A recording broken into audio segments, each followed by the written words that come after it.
नमस्कार, मैं हूं स्मृति रस्तोगी। राज्यसभा टीवी के खास कार्यक्रम में आप सभी का स्वागत है। कहते हैं किसी देश को समझना हो या वहां के लोगों के बारे में जानना हो तो ज़रूरी होता है वहां की संस्कृति को समझना, वहां की कलाओं के बारे में समझना, क्योंकि यही कला और संस्कृति विविधता प्रदान करती है जिससे समाज का विस्तार होता है। और इन्हीं कलाओं की कड़ी में एक महत्वपूर्ण और प्राचीन कला है रंगमंच की। जी हाँ, तो आज हम बात करेंगे रंगमंच के बारे में, थिएटर के बारे में। और इस पर विस्तार से चर्चा करने के लिए हमारे साथ मौजूद हैं हमारे खास मेहमान, नेशनल स्कूल ऑफ ड्रामा के डायरेक्टर सुरेश शर्मा जी। सर, बहुत बहुत स्वागत है राज्यसभा टीवी पर आपका। जी, धन्यवाद। सर, सबसे पहले पूछना चाहूँगी कि थिएटर की शुरुआत हुई कैसे? देखिए, रंगमंच की शुरुआत की अगर आप बात करती हैं तो बहुत ही विस्तृत ये क्षेत्र है। अगर हम बात करें तो पाश्चात्य रंगमंच की भी बात करनी होगी और अपने भारतीय रंगमंच की भी बात करनी होगी। तो अगर हम पाश्चात्य रंगमंच की बात करते हैं तो फिर इसका कहा जाता है कि यूनान यानी कि ग्रीस से इसका जो है शुरुआत मानी जाती है। और दूसरी अगर हम भारतीय रंगमंच की बात करें तो हमारे कहते हैं कि स्वर्ग में देवी देवता और जो हमारे जो वेद रहे हैं उन वेदों से सार निकाल करके एक 5वें वेद की रचना की गई, जिसको कहा जाता है कि भरत मुनि ने की। तो वो पंचम वेद जो है वो नाट्य वेद कहलाता है। अब इसमें अलग अलग कहानियाँ, किस्से हैं कि कैसे शुरुआत हुई। देवताओं ने ये कहा कि स्वर्ग में नाटक खेला जाए तो राक्षसों ने उत्पात मचाया। और फिर उसमें एक ये भी आता है कि वेद जो था, जो आज जिनको हम निम्न जात कहते हैं, उनको पढ़ना सुनना उनके लिए जो था वो जायज़ नहीं था, तो वो उनको ना सुन सकते थे ना पढ़ सकते थे। तो फिर ये हुआ कि इनके लिए पंचम वेद यानी कि सारे वेद्यों के जो 4 वेद थे उनमें सार निकाल के एक 5वें वेद की रचना की गई। और ऐसा कहा जाता है कि भरत मुनि जी ने ये रचना की। हम एक ये भी मानते हैं कि जो स्टोन एज था उसमें हमारे पास, हम कबीलों में रहते थे, हमारे पास हम सुसंस्कृत नहीं थे, खाने पीने का कैसे किया जाए ये कुछ नहीं मालूम था, क्या खाया जाए क्या ना है। तो हम शिकार के ऊपर कि हम शिकार करते थे और फिर उसको लाते थे। तो जब शिकार करने जाते थे तो पुरुष ही जाया करते थे और कहते हैं कि महिलाएं और बुजुर्ग और बच्चे जो हैं वो अपने जगह पे ही, जहाँ पे भी वो कबीलों में रहा करते थे वहाँ रहते थे। अब वो जब शिकार करके आते थे, उसको पकाना है, तो फिर ये बात होती थी कि अब ये टाइम कैसे पास किया जाए। कहा जाता है कि वो जिस तरह से उन्होंने शिकार को किया है उसका इनेक्टमेंट किया जाता था। शर्मा जी, अगर आपकी बात करी जाए तो आपको ऐसा क्या पहलू लगा थिएटर में जो आपका इंटरेस्ट थिएटर में आया? देखिए, मैं लखनऊ में होता था और भातखंडे संगीत महाविद्यालय में वायलिन सीखा करता था। और पढ़ाई लिखाई में मन दरअसल लगता नहीं था, यही बस नाटक देखना, म्यूजिक। जहाँ भातखंडे संगीत महाविद्यालय होता था उसी बिल्डिंग के अंदर संगीत नाटक एकेडमी उत्तर प्रदेश भी हुआ करता था।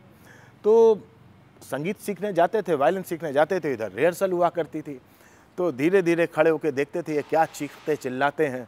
तो धीरे धीरे इंटरेस्ट बढ़ने लगा। 5 मिनट की जगह 10 मिनट खड़ा होना शुरू कर दिया। फिर धीरे धीरे ये सिलसिला और आगे बढ़ता चला गया। पूरी की पूरी रिहर्सल देखना शुरू कर दिया।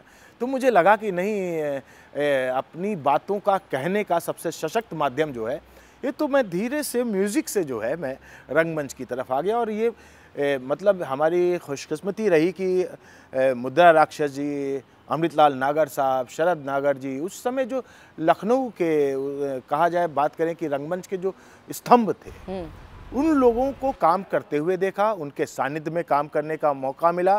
फिर विधिवत हमने भारतीय नाट्य अकेडमी जो वहाँ पे थी, जिसमें अनुपम खेर साहब खुद टीचर हुआ करते थे, राज बिसारिया साहब जो हैं स्थापित निर्देशक हैं और शेक्सपियर और कहा जाए कि पाश्चात्य नाटकों के बहुत बड़े अध्येता हैं वो। तो वो उस समय निर्देशक थे भारतीय नाट्य अकेडमी के। तो हमने कहा कि अब आ ही गए हैं, शौक है ही है। तो एक वर्कशॉप अनाउंस हुई और जिसमें एम.के. रैना साहब वर्कशॉप लेने आने वाले थे अभिनय के ऊपर, वो वर्कशॉप ज्वाइन कर लिया। फिर विधिवत हम भारतीय नाट्य अकेडमी में हमने कोर्स, पूरा 2 साल का कोर्स जो था, वहाँ से डिप्लोमा किया। डिप्लोमा करने के बाद 82 में वहाँ से पास हुई और 82 में ही मैं NSD आ गया। वहाँ से भी एक्टिंग में ही दक्षता हासिल की थी और यहाँ पे भी एक्टिंग में ही हमने दक्षता हासिल की। ये सिलसिला और बीच में बहुत है कि घर परिवार की दिक्कतें आईं। वो दौर ऐसा था कि नाटक करने वाले, किसी के ख़ानदान में कोई नाटक करने वाला तो उसको बड़ी हेय दृष्टि से देखा जाता था। और फिर जब एक आपकी पहचान बननी शुरू हो जाती तो फिर घर वालों को भी लगता नहीं ये इतना नाकारा बच्चा नहीं है जितना हमने सोचा था। आखिर लोग इसको मानते हैं, इसके बारे में लिखा जाता है। जो संबंध टूटे थे वापस बने और फिर राष्ट्रीय नाट्य विद्यालय में आ गए। यहाँ से निकलने के बाद फ्रीलांसिंग करते रहे। फिर देश में घूम घूम के हमने वर्कशॉप्स की और राष्ट्रीय नाट्य विद्यालय के विस्तार कार्यक्रम जो है उसमें हमने बहुत सारी कार्यशालाएं में अभिनय और आपका रंग भाषण का प्रशिक्षण प्रदान किया। हमेशा अगर परिवार की बात करी जाए तो परिवार कहता है या हमारे बुज़ुर्ग कहते हैं या हमारे पेरेंट्स कहते हैं कि आप डॉक्टर बनिए, इंजीनियर बनिए, आप टीचर बनिए, मगर कभी कोई ये नहीं कहता कि आप रंगमंच में जाइए, आप थिएटर आर्टिस्ट बनिए। जैसे कि आपने बोला कि उतना ज़्यादा तवज्जो नहीं दिया जाता एक थिएटर आर्टिस्ट को, तो ये क्यों है? वक्त था जब आर्ट एंड कल्चर में एक परिवार का कोई बच्चा जाता था तो थोड़ा उसको बहुत ही कहा जाए कि परिवार में बड़ी निराशा होती थी, उसको थोड़ी सी नीची नज़रों से देखा जाता था। लेकिन आज वक्त बदल चुका है, ऐसा नहीं है। थोड़ा बहुत मध्यम वर्गीय या निम्न मध्यम वर्गीय परिवार की बात करें तो वहाँ पे लड़कियों को लेकर के थोड़ी सी बहुत ही कम परसेंटेज है जो कि रह गया है कि कहीं पे दिक्कत होती हो। लेकिन अभी हम देखते हैं छोटे छोटे कस्बों से लड़कियां निकल के आती हैं, लड़के निकल करके आते हैं और पेरेंट्स जो हैं उनका सहयोग करते हैं, उनको पूरी आर्थिक मदद पहुंचाते हैं। ये बदलते दौर की तस्वीर है। एक वक्त वो था जहाँ पे संभ्रांत परिवार का तो जाने का कोई सोच ही नहीं सकता था, लेकिन धीरे धीरे हालात बदले हैं और इसमें हम बात करना चाहेंगे कि इसमें मीडिया का बहुत बड़ा हाथ है। जो चैनल्स हैं, जो सीरियल्स हैं, जो फिल्में हैं, उन्होंने इस बात को तोड़ा है और आज हम मध्यम वर्गीय परिवार की बात करें या उच्च वर्गीय परिवार की बात करें, आज कहीं पे भी ये नहीं है कि एक आर्ट एंड कल्चर में हमारा बच्चा जो है कैरियर नहीं बना सकता। आज प्रोत्साहित किया जाता है। मैं तो देखता हूँ कि यहाँ पे भी और बाहर भी देखता हूँ कि पेरेंट्स अपने बच्चों को लेके आते हैं कि ये नाटक करता है या नाटक करती है, हम चाहते हैं कि ये इसी लाइन में आगे बढ़े, इसी को मतलब प्रोफेशन के तौर पे अपनाए। तो एक अच्छी बात है, सुखद बात है। थिएटर क्यों ज़रूरी है, रंगमंच क्यों ज़रूरी है? देखिए, रंगमंच ये बहुत सारे लोगों के लिए गैर ज़रूरी भी हो सकता है, उनके लिए भी हो सकता है कि टाइम किलिंग का एक वो है, लेकिन अधिकांशता ये है कि ये ज़रूरी है। हम ये नहीं कहते कि आप थिएटर कर रहे हैं इसलिए ज़रूरी है, आप अगर देख रहे हैं तो वो भी एक ज़रूरी है। ये एक पर्सनालिटी डेवलपमेंट की बात करता है रंगमंच। जो हम चिल्ड्रन थिएटर वर्कशॉप ऑर्गेनाइज करते हैं और सिर्फ राष्ट्रीय नाट्य विद्यालय ही नहीं, समर में जब बच्चों की छुट्टियां होती हैं तो अगर पूरे देश की हम बात करें तो लाखों बच्चों की कार्यशालाएं आयोजित की जाती हैं, क्योंकि वो वक्त होता है जहाँ अधिकांशता तो आप ये है कि हस्बैंड वाइफ दोनों ही वर्किंग हैं, तो दिन में बच्चे क्या करें। तो इस तरह की कार्यशालाएं हैं, चाहे वो थिएटर से रिलेटेड हों, चाहे पेंटिंग से रिलेटेड हों या अन्य किसी कला से रिलेटेड कार्यशालाएं जो आयोजित की जाती हैं, तो बच्चे उसमें जाते हैं। उसमें जब बच्चे जाते हैं तो उनका मतलब ये नहीं है कि ये एक कलाकार बन करके निकलेगा। आज की कार्यशालाओं में जो कार्य किया जाता है टोटल पर्सनालिटी डेवलपमेंट को लेकर के बात किया जाता है। बच्चे, बहुत सारे बच्चे होते हैं जो कि घर में तो बहुत चहकते हैं, बात करते ये करते हैं, लेकिन जैसे ही एक पब्लिक स्पेस में जाते हैं, पब्लिक प्लेस में जाते हैं, झिझक होती है। उनकी वॉक को लेके हम काम करते हैं कि एक इंसान को कैसे चलना चाहिए, कैसे बोलना चाहिए, अपने को कैसे प्रेजेंट करना चाहिए। अगर हम इसको बाजारवाद की भाषा में बोलें तो अपने को कैसे सेल करना चाहिए।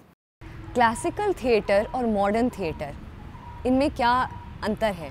और प्रेजेंटेशन की अगर बात करें तो जब से अपना करियर शुरू किया तब से प्रेजेंटेशन, जैसे शेक्सपियरियन प्लेज होते हैं और हमारे जो क्लासिकल प्लेज होते हैं, उनमें कैसे चेंजेस हुए, कैसे विस्तार हुआ? देखिए, चेंजेस तो बहुत हुआ। जो हम संस्कृत थिएटर की बात करते हैं, जिसको हम क्लासिकल थिएटर की बात करते हैं, तो एक दौर था जब अभिनेता की ट्रेनिंग बहुत मायने रखती है।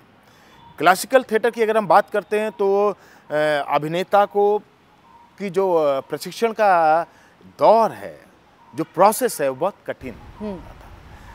आज के वक्त में वो थोड़ा चेंज हो चुका है। पहले जो नाटकों का ड्यूरेशन होता था, जो उसकी अवधि होती थी, 3-3, 4-4 घंटे हम चलते थे, नाटक हुआ करते थे।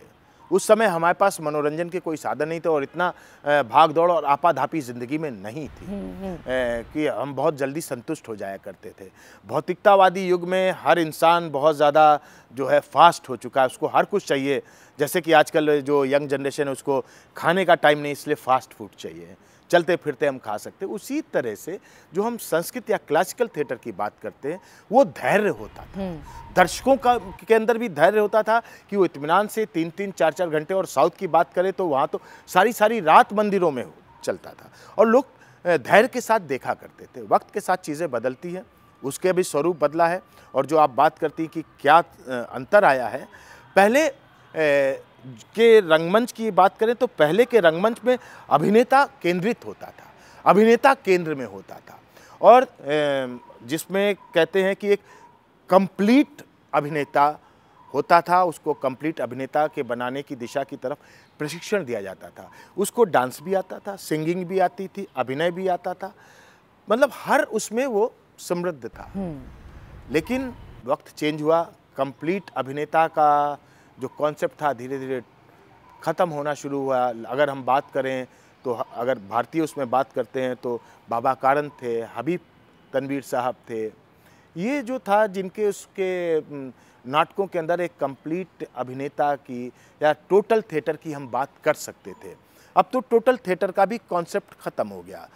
अभी हम जिस लाइन पे चल रहे हैं अधिकांशतः वो हम रियलिज़म की बात करते हैं, रियलिस्टिक की बात करते हैं, जहाँ पे आज के दौर में आधुनिक रंगमंच की अगर बात करते हैं तो कुछ एक ऐसी भी प्रस्तुतियाँ आई हैं और अब अधिकांशतः उस तरह की प्रस्तुतियाँ आनी शुरू हो गई हैं कि अभिनेता खाली जगह भरने का एक रह चुका है।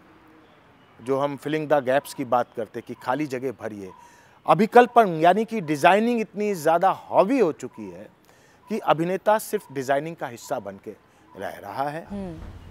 रंगमंच वही जिंदा रहेगा जिसमें अभिनेता है और आलेख है और वो समसामयिक है।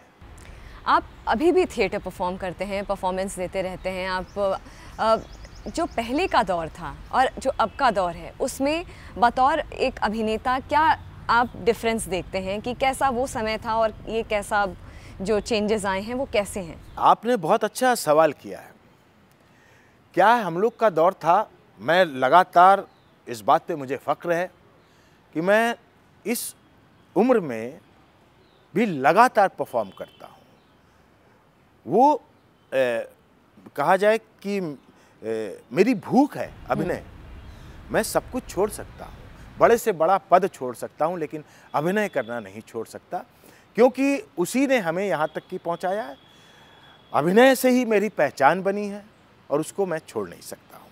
लेकिन जो अंतर आया है वो अंतर बहुत ज़्यादा आया और वो सुखद नहीं है। आज 400 की कैपेसिटी के ऑडिटोरियम में हमारे युवा अभिनेताओं को माइक की ज़रूरत पड़ती है, जो थ्रो वॉइस की होनी चाहिए। वो अगर आप एम्पलीफाई करके चीज़ को पहुंचा रहे हैं तो उसकी वो क्वालिटी नहीं होगी, ना वो रस की उत्पत्ति हो पाएगी दर्शकों के अंदर भी। वो उस टेक्निक्स के ऊपर मोहताज होते चले जा रहे हैं। हम जिस भी ऑडिटोरियम में, क्योंकि एक अभिनेता वही है जो घूम घूम के परफॉर्म करता है, आज इस ऑडिटोरियम में है, कल दूसरे ऑडिटोरियम में, आज इस शहर में है, कल दूसरे शहर में है। तो जो एक प्रेक्षागृह के साथ जो एक रिश्ता अभिनेता का बनना चाहिए वो नहीं बनता। कहीं ऑडिटोरियम है और कहीं हम खुले में परफॉर्म करते हैं। जी। उनका कहना ये है कि मैं प्रोफेशनल हूँ, मेरा काम है कि जो कंपनी है या जो ग्रुप है, जो ग्रुप लीडर है या जो रेपर्टरी का इंचार्ज है वो सारी चीज़ें मुहैया कराएगा, तब हम करेंगे। नहीं, हम लोग भी एक प्रशिक्षित रंगकर्मी हैं, अभिनेता हैं। जिस भी नए ऑडिटोरियम में, प्रेक्षागृह में हम परफॉर्म करने के लिए जाते हैं, हम ग्रीन रूम से लेकर के बालकनी और यहाँ तक कि हम जो स्पेस खाली होता है ऑडिटोरियम की लास्ट सीट पे बैठ करके हम देखते हैं, को अभिनेता को बोलते हैं बोलो ज़रा, देखें आवाज़ आ रही का, इसका एक्वेस्टिक कैसा है, इसमें ध्वनि कैसी है, कहीं खींच तो नहीं रहा है। ये सारी चीज़ें जो अभिनेता का रहा है, अपनी कॉस्ट्यूम को सहजना, संवारना, अपना मेकअप करना, कहने को प्रोफेशनल है, प्रोफेशनल का मतलब अब ये लिया जाता है कि हम काम करने के लिए हमको पैसे मिलते हैं, लेकिन मेरी धारणा अलग है। प्रोफेशनल का मतलब है कि परफेक्शन इन योर वर्क। अगर आप अपने काम में परफेक्ट हैं तो आप प्रोफेशनल हैं। बात पैसे मिलने और ना मिलने की नहीं है। तो वो प्रोफेशनलिज्म हमारी युवा पीढ़ी में कहीं ना कहीं लैक हो रहा है। एक रंगमंच का जो अभिनेता होता है वो एक फिल्मी कलाकार से कैसे जुदा होता है, कैसे अलग होता है? क्या ऐसे डिफरेंसेस होते हैं या सिमिलैरिटीज़ होती हैं?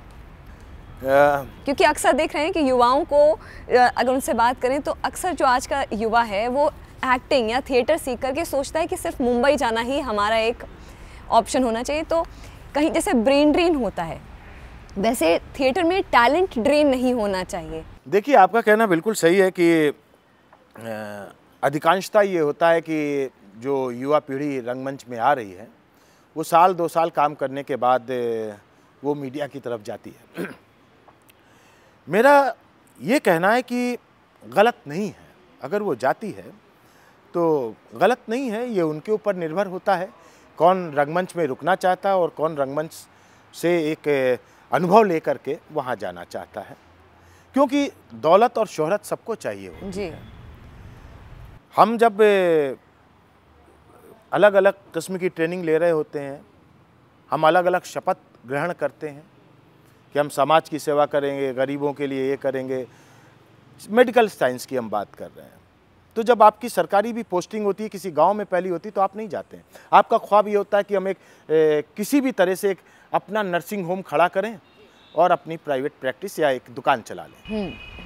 तो अगर रंगकर्मी ये सोचता है, वो भी चाहता है कि अगर उसका बच्चा बहुत बड़े स्कूल में नहीं लेकिन एक बीच के स्कूल में पढ़ना चाहता है तो पढ़े, उसके पास भी होंडा सिटी नहीं तो मारुति 800 है, चाहत रखता है तो वो चाहत वाजिब है।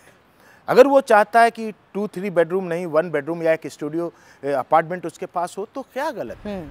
या तो आप रंगमंच को इतना सशक्त बना दीजिए कि अभिनेता या निर्देशक को रंगमंच छोड़ करके उधर जाना ही ना पड़े। पढ़ाई, ट्रेनिंग कितना महत्वपूर्ण योगदान है एक आर्टिस्ट, एक अभिनेता को बनाने में? नहीं, ट्रेनिंग तो बहुत ही महत्वपूर्ण रोल अदा करता है। बहुत सारे लोग ये कहते हैं कि नहीं वो तो मतलब जन्मजात एक्टर है, वो तो जन्मजात कलाकार है। ऐसा नहीं होता है, जन्मजात होता है। हम जब कोई बच्चा जन्म लेता है तो शुरुआत में उसकी सारी फैकल्टीज़ बहुत ज़्यादा डेवलप होती हैं, जिन माहौल में रहता है और जो उसको चीज़ें मिलती जाती हैं उसकी वो फैकल्टी ज़्यादा डेवलप होती जाती है, बाकी निष्क्रिय होती जाती है। हम अगर बात करें तो 2T की बात करते हैं, टैलेंट प्लस ट्रेनिंग। टैलेंट है लेकिन उसके साथ ट्रेनिंग आवश्यक है। आपको कहाँ कितना इस्तेमाल करना है, ये टैलेंट नहीं, ये आपको ट्रेनिंग सिखाता है। कितनी स्पेस में कितना वॉल्यूम, कितनी वॉइस को हमें कितना रेज करना है, कितना बड़ा जेस्चर करना है, कितना शाउट करना है, कितना पग चलना है, कहाँ टर्न लेना है, ये आपको ट्रेनिंग से ही। आप अपनी किस तरह से आप अपने इमोशंस को कितनी जल्दी आप चेंज करते हैं। स्विच ऑन स्विच ऑफ की परंपरा की हम बात करते हैं, जो कहानी के रंगमंच में, या हम जो नरेटिव भी है और स्टोरी वो भी है कि आप नरेटर भी हैं और आप करेक्टर भी कर रहे हैं, तो वो ट्रेनिंग से आप अचीव करेंगे। अगर हम रोज़गार के ऑप्शंस की बात करें कि एक्टिंग के बाद रोज़गार, पढ़ाई करने के बाद, थिएटर करने के बाद रोज़गार के क्या ऑप्शंस रहते हैं? क्योंकि अक्सर जो स्टूडेंट्स होते हैं या अक्सर जो ऐसे थिएटर ग्रुप्स होते हैं वो थिएटर करते रहते हैं, मगर रोज़गार के इतने ज़्यादा ऑप्शंस नहीं आते, तो कई बार लोग निराश हो जाते हैं और परेशान होते हैं। तो उनके लिए क्या दिशा होनी चाहिए? नहीं, आपका बहुत ही वैध सवाल है ये इस समस्या से हम सभी लोग जूझ रहे हैं, इसका सामना हमें करना पड़ रहा है। इसमें एक ही बात कहना चाहते हैं कि जिस तरह से, क्योंकि जो भी ट्रेनिंग ले रहा है नाट्य कला में, ज़रूरी नहीं है कि वो अभिनेता बनेगा, वो निर्देशक बनेगा, वो अध्यापक भी बन सकता है, एकेडमिक में भी वो जा सकता है। तो उसके लिए बहुत समय से इस बात की मांग है कि जिस तरह से आप डांस को, म्यूज़िक को आपने सब्जेक्ट के तौर पे इंट्रोड्यूस किया है, पढ़ाया जाता है, उसी तरह से नाट्य को भी एक विषय के तौर पे आप इंट्रोड्यूस करें। आप छात्रों को, बच्चों को पढ़ाने के लिए एक विषय के तौर पे आप उसको स्कूलों कॉलेजेस में लेकर के आएँ। डिजिटल मीडियम का दौर है, डिजिटल प्लेटफॉर्म है, ऐसे दौर में थिएटर को कैसे और प्रमोट किया जा सकता है? देखिए, बार बार ये बात आती है कि थिएटर, ये चीज़ आ गई तो थिएटर खतरे में पड़ गया, ये चीज़ अब आ गई तो अब थिएटर तो लगभग समाप्त है। अभी डिजिटल की बात आती है कि अभी तो पहले जब सिनेमा आया तब बात हुई, पूरा का पूरा रंगमंच उठ करके सिनेमा में चला गया, जो पारसी रंगमंच था। फिर उसके बाद जब ये दूरदर्शन आया तो खतरा महसूस हुआ कि अब तो ख़त्म। फिर सीरियल्स का दौर आया तो ये खतरा महसूस हुआ, लेकिन नहीं, रंगमंच सजीव माध्यम है, सबसे सशक्त माध्यम है। ये आदिकाल से चला आ रहा है और अनादिकाल तक ये चलता रहेगा और इसका कहीं हार्स नहीं होगा, इसमें कहीं गिरावट नहीं आएगी, ये लुप्त नहीं होगा, दिन प्रतिदिन ये आगे बढ़ता ही चला जाएगा। हम पारसी रंगमंच की या भारतेंदु जी से शुरू करें और फिर हम आते चले आएँ तो दौर देखते तो वो एक लगातार हमने गेन ही किया है। रंगमंच को प्रमोशन की ज़रूरत नहीं है, प्रमोशन की ज़रूरत है नए आलेखों में, हमारे प्रस्तुतिकरण में, क्योंकि रंगमंच बहुत सशक्त माध्यम, वो सीधा जुड़ता है। जो चीज़ सीधे जुड़ती है, सीधे आप पे अटैक करती है, सीधे आपके दिल तक की आती है, तो उससे बड़ी बात और क्या हो सकती है। अच्छा, जैसे कि अब हम पीवीआर खुल रहे हैं, इतने ढेर सारे मूवी हॉल्स खुल रहे हैं, तो अक्सर लोग क्या करते हैं कि समय हुआ तो मूवी देखने चले गए, सिनेमा देखने चले गए। ऐसे में जो युवा हैं, युवाओं को थिएटर में अट्रैक्ट करना, क्या करके थिएटर देखें, क्योंकि ये एक ऐसा बड़ा माध्यम होता है जिसमें कहते हैं कि एक इंसान इंसान से बात करता है। आपने पीवीआर की बात की, पीवीआर का टिकट कितने का होता है मिनिमम? 100 का तो होता ही होगा मिनिमम। आप पीवीआर में जा रहे हैं तो वहाँ पे आप इंटरवल में चाय भी पीते हैं या आप कोल्ड ड्रिंक्स लेते हैं, तो उसकी कीमत जो आम बाज़ार में जो उसका मूल्य है उससे कहीं ज़्यादा होता है। आप वहाँ पे एक आदमी के ऊपर आप 300 रुपये लगभग खर्च कर लेते हैं, जिसमें आपका लोकल कन्वेंस भी है, इंटरवल में या फिल्म से पहले चाय पानी का है और टिकट का है। लेकिन ये दुर्भाग्य है, ये दुर्भाग्य है कि आप नाटक का 50 रुपये का टिकट खरीद के देखना नहीं चाहते हैं। तो फिर क्या होगा? आप दर्शक भी ये चाहता है कि हम वहाँ पे तो 500 रुपये खर्च कर लेते हैं, लेकिन यहाँ पे 50 रुपये नहीं, फ्री में मिल जाए। अभी बहुत सारे लोगों ने कोशिश की है, बहुत सारे कंपनीज़ हैं, बहुत सारे ऐसे लोग हैं जो थिएटर में पैसा लगा रहे हैं और वो गेन भी कर रहे हैं, अर्न भी कर रहे हैं। लेकिन किन शर्तों पे? वो कोई ना कोई एक बड़ा अभिनेता मुंबई से लेके आ जाते हैं, तो 1200 रुपये, 1500, 2000 रुपये का टिकट हाउसफुल जाता है। और वही यंग जनरेशन होती है, वही बड़ी बड़ी गाड़ियों वाले लोग होते हैं जो 100 रुपये और 300 रुपये नहीं खरीदते हैं टिकट, पास मांगते हैं, वो वहाँ 2000 रुपये का टिकट खरीद के देखते हैं। तो सबसे पहले इस मानसिकता को ख़त्म करना होगा, पास प्रथा को ख़त्म करनी होगी। एक कलाकार 40 दिन 45 दिन मेहनत करता है, आप उसको 50 रुपये का टिकट खरीद करके आप उसकी इतनी इज्जत अफजाई नहीं कर सकते। जो थिएटर महोत्सव होते हैं, फेस्टिवल्स होते हैं, ये कितना बड़ा रोल प्ले करते हैं युवाओं को थिएटर की ओर आकर्षित करने में? देखिए, बहुत बड़ा रोल प्ले करते हैं ये। अगर आप भारत रंग महोत्सव की बात करें तो जब शुरुआत की थी हमने इसकी यूथ फोरम की, तो 8, 10, 12 ग्रुप दिल्ली यूनिवर्सिटी के जो ड्रामा यूनिवर्सिटी में जो इस कॉलेजेस आते हैं उनके अंदर जो ड्रामा यूनिट्स हैं, 10-12 यूनिट्स आती थी परफॉर्म करने। अभी 80-80 यूनिट्स आती हैं परफॉर्म करने, और उनमें से बहुत सारे लोग जब इस परिसर में परफॉर्म करते हैं ड्यूरिंग भारत रंग महोत्सव, तो ये परिसर उनको कहीं ना कहीं अट्रैक्ट करता है। वो यहाँ स्टूडेंट्स बनने के लिए ललायित होते हैं, कोशिश करते हैं कि हम यहाँ पे आएँ, और उसमें से बहुत सारे लोग आते भी हैं। और ये एक अच्छी बात है जो शुरुआत पिछले कई सालों से हुई है कि हर कॉलेज में युवाओं ने अपने आप मिलकर के ड्रामा यूनिट तैयार की है। नेशनल स्कूल ऑफ ड्रामा एक प्रीमियर इंस्टीट्यूट है भारत का। लोग यहाँ पे ट्रेनिंग प्रशिक्षण लेना चाहते हैं, यहाँ पे आकर के सीखना चाहते हैं। कितनी अहम भूमिका निभा रहा है नेशनल स्कूल ऑफ ड्रामा एक आर्टिस्ट को तैयार करने में? देखिए, बहुत ही जटिल सवाल आपने किया है। देखिए, जब राष्ट्रीय नाट्य विद्यालय की स्थापना हुई तब उस समय हमें ये देखना होगा कि देश की जनसंख्या क्या थी और रंग कर्म का और कितना महत्व था, लोग किस नज़र से इस कला को देखते थे। तो उस दौर में 59 में नाट्य विद्यालय की बुनियाद पड़ी। उस समय जो शैक्षणिक योग्यता थी वो कोई उतना माने नहीं रखती थी। क्यों? क्योंकि इस कला को विकसित करना था, इसको व्यावसायिक बनाना था, लोगों को विधिवत प्रशिक्षण दे करके फील्ड में भेजना था ताकि वो अपने फील्ड में जा कर के, अपने क्षेत्रों में जा कर के और लोगों को ट्रेंड कर सके। उसके पीछे ये था, ध्येय जो था। लेकिन 1 साल का हुआ, फिर 3 साल का हुआ, 10वीं पास था, 12वीं पास हुआ, फिर ग्रेजुएशन हुआ। समय के साथ चीज़ें बदलती रहीं, प्रशिक्षण का स्वरूप भी बदलता रहा।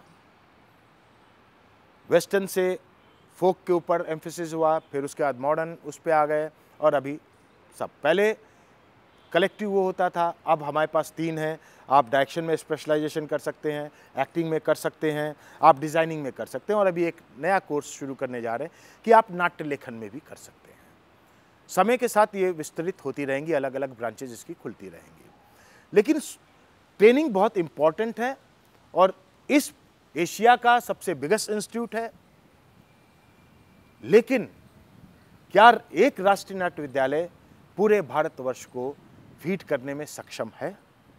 नहीं है। मैं व्यक्तिगत रूप से राष्ट्रीय नाट्य विद्यालय के डिसेंट्रलाइजेशन की बात करता हूं। अभी राष्ट्रीय नाट्य विद्यालय दिल्ली में स्थापित है। यहाँ जो भी काम होता है वो हिंदी में होता है। एक साउथ का बच्चा आता है यहाँ पे ट्रेनिंग लेने के लिए, एक नॉर्थ ईस्ट का बच्चा आता है, वेस्ट बंगाल से आता है, वेस्ट से आता है, जिसकी हिंदी भाषा नहीं है, वो यहाँ पहले हिंदी सीखते हैं, फिर वो परफॉर्म करते हैं। 3 साल में उनको ये लगने लगता है कि मेरी हिंदी बहुत अच्छी हो गई है, और हिंदी का कैनवस बहुत बड़ा है, चाहे रंगमंच का हो, चाहे फिल्मों का हो, चाहे सीरियल्स का हो। तो उन्हें ये लगता है कि अब मैं वापस अपने क्षेत्र में क्यों जाऊं, पैसा है, संभावनाएं बहुत हैं, तो अब मैं यहीं स्ट्रगल करता हूं और यहीं अपना कैरियर बनाता हूं। होता क्या है, प्रदेश या शहर खाली होते जा रहे हैं टैलेंट से। जो टैलेंट वहां से आता है ट्रेनिंग लेकर के वापस जाने के लिए, अधिकांशता मोर देन 80% वो वापस नहीं जाता है, बहुत मजबूरी में जाता है, या बहुत कम ऐसे लोग हैं जो स्वेच्छा से वहां जाते हैं। मेरा ये मानना है कि जिस भाषा में हम काम करते हैं, हमारा प्रशिक्षण उसी भाषा में होना चाहिए। मेरा ये मानना है कि राष्ट्रीय नाट्य विद्यालय, स्वतंत्र राष्ट्रीय नाट्य विद्यालय, अलग अलग रीजन में होना चाहिए। मेरा ये मंतव्य इसके पीछे नहीं है कि जितने प्रदेश हैं उतने राष्ट्रीय नाट्य विद्यालय होना चाहिए, ये मंतव्य मेरा हरगिज नहीं है। जिस तरह से IITs हैं, जिस तरह से IIM हैं, मेडिकल कॉलेजेस हैं, उस तरह से राष्ट्रीय नाट्य विद्यालय का भी विस्तार होना चाहिए, जहाँ पे कंप्लीट आप 2 साल की ट्रेनिंग दीजिए, और दिल्ली को आप कभी ऐसा कीजिए कि एडवांस ट्रेनिंग के लिए कि आप आइए, अगर आपको लगता है तो आप यहाँ आइए। सुरेश जी, आपका बहुत बहुत धन्यवाद राज्यसभा टीवी के साथ जुड़ने के लिए और हमें वक्त देने के लिए, और हम तक ये तमाम जो बहुत इम्पोर्टेंट, बहुत ज़रूरी पहलू हैं हमारे साथ साझा करने के लिए। जी धन्यवाद आपका और राज्यसभा चैनल का भी। रंगमंच का विस्तार होता चला रहा है, ये आज भी सक्रिय और सजीव है। लोगों के अंदर इस कला को लेकर एक खास उत्साह और प्रेरणा भी है। फिलहाल इस खास पेशकश में आज इतना ही। मुझे दीजिए इजाजत। नमस्कार।